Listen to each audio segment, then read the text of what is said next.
Големи гужви се создаваа денеска пред банките во Струмица. Со пропаѓањето на Евростандард банка, физичките и правни лица нема да можат да ги користат сметките во банката, па во редица денес се упатуваа да си отворат сметки во други банки. Граѓаните беа револтирани, бидејќи многу чекале и дека не се почитувале ни мерките за заштита од COVID-19. Чекаме, јас се врше гордо. Ви какво гужва беше. Зашто така направиве? Јас сум годин, 8 години човек, јас сум веќе предобрачка. Нема пуштува да ми дава цет. Ако внесувам пари, не пуштуват. Сега треба да поднесе сметка трансфер, за вземе пари от тази банка. А зашто така направи? На нас банка дома носи парите. Дома. До поштара ги викаше, ето парите. И сега, што правиме се ние? Требало тук пари да вземе. А јас сум сумнив човек. Не може да додам. Денеска се гледа голема гужва низ сите банки во Струмица. Дали се запазуваат мерките за заштита? За това колко мерки, як деш колко сме, як деш. Нема, унатър имат стил шалтера, само шалтер работа. Разбираш? Абе дайте шалтер си да работи, нема таква гужва. Абе дай шалтер, само шалтер работи, деш колко са бутме. Абе мене зорено влиземе. Викам, аз съм века предумерачка.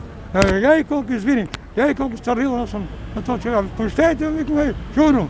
И така пустил човек зори. Да. На майка ми и на татко ми ги чекам да ги префърлям сметките.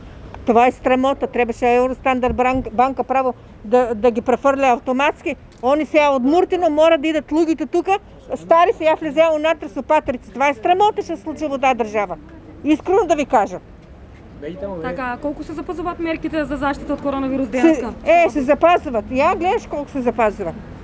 Носиме маска, морам да носам маска. Ке одах у комерцијална банка, превидејќи јас сум таму, викам право да им ја вадам и јас пензијата, ама таму многу гужва, таму дојде до тепачки. Дали чекате да ја префрлите вашата сметка од Евростандард банка во друга банка? Да, чекаме, да. Колку време чекате? Има гужва денеска низ банките? Има много, сите банки има много гужви сега. Таков систем, таков народ. Так, се запазуваат и мерките. Како? Дали колку се запазуваат мерките денеска со ова чекање пред банките? Запазува се, ама много нервозен народ, како да кажем, не баш пред тоа што го прават сега. Во наредните 20 дена на 136.619 штедачи треба да им бидат исплатени речиси 72 милиони евра кои ги чувале во банката.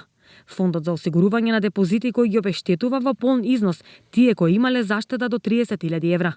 Тоа се 99,4% од сите депозити. Останатите 780 депоненти кои имале поголеми износи, ќе треба остатокот да си го бараат од стечајната маса.